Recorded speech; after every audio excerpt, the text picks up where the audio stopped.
കണ്ണൂർ ഉളിയിൽ രണ്ടാം വിവാഹം കഴിക്കുന്നതിന്റെ വിരോധത്തിൽ സഹോദരെ കൊലപ്പെടുത്തിയ കേസിൽ പ്രതികളായ സഹോദരങ്ങൾക്ക് ജീവപര്യന്തം ശിക്ഷ. തലശ്ശേരി അഡീഷണൽ സെഷൻസ് കോടതി ശിക്ഷിച്ചത് 28-കാരെ ഖദീജയെ 2012 ഡിസംബർ 12-നാണ് കൊലപ്പെടുത്തിയത്. 12.5 വർഷത്തിന് ശേഷമാണ് ജീവപര്യന്തത്തിന്റെ ശിക്ഷാ തീർപ്പ്. നാടിനെ ഞെട്ടിച്ച ദുരഭിമാന കൊലയിൽ 12 വർഷത്തിന് ശേഷമാണ് ശിക്ഷാവിധി. കൊല്ലപ്പെട്ട ഖദീജയുടെ സഹോദരങ്ങളായ പ്രതികൾക്ക് ജീവപര്യന്തവും 60,000 രൂപ പിഴയുമാണ് ശിക്ഷ. സ്വന്തം ബന്ധുക്കള്, അയൽവാസികള്, നാട്ടുകാർ ഇവരൊക്കെ സാക്ഷികളായിരുന്നെങ്കിലും കേസിന്റെ വിചാരണ വേളയിൽ ഇവരൊക്കെ കൂറുമാറുകയായിരുന്നു. എന്നാൽ പഴുതടച്ച അന്വേഷണം കൊണ്ട് കേരള പോലീസിന്റെ മിടുക്കന്മാരായ ഉദ്യോഗസ്ഥന്മാരുടെ കൃത്യമായുള്ള അന്വേഷണത്തിന്റെ ഫലമായി ഈ കേസിൽ തെളിയിക്കുവാനും പ്രതികൾക്കെതിരെ ശിക്ഷ വാങ്ങിച്ചു കൊടുക്കുവാനും പ്രോസിക്യൂഷന് സാധിച്ചിട്ടുണ്ട്.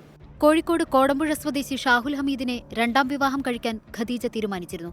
ഇതിന്റെ വിരോധമാണ് കൊലപാതകത്തിലേക്ക് നയിച്ചത്. മതാചാരപ്രകാരം വിവാഹം നടത്തിത്തരാമെന്ന് പറഞ്ഞു വിശ്വസിപ്പിച്ച ഇരുവരെയും ഉളിയിലെ വീട്ടിലെത്തിച്ചു.